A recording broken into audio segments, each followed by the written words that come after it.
Welcome to Zisodel TV. Kindly subscribe, share, and like for latest updates and news. Subscribe to this channel and press like when you subscribe. You'll be able to get notifications each time we post. Okay, we love you guys.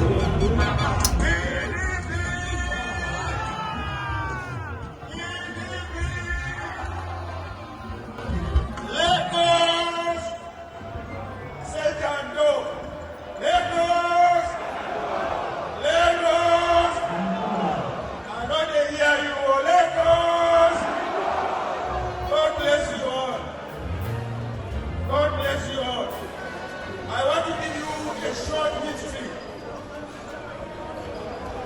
This history is about 53 years ago when I came to Lagos in 1969.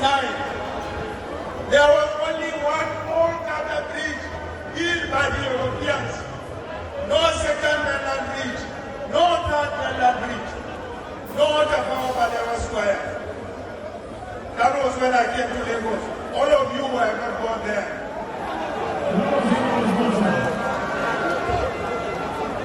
Now, I want to tell you, this is a fact. You can go and check. The federal government built the second mainland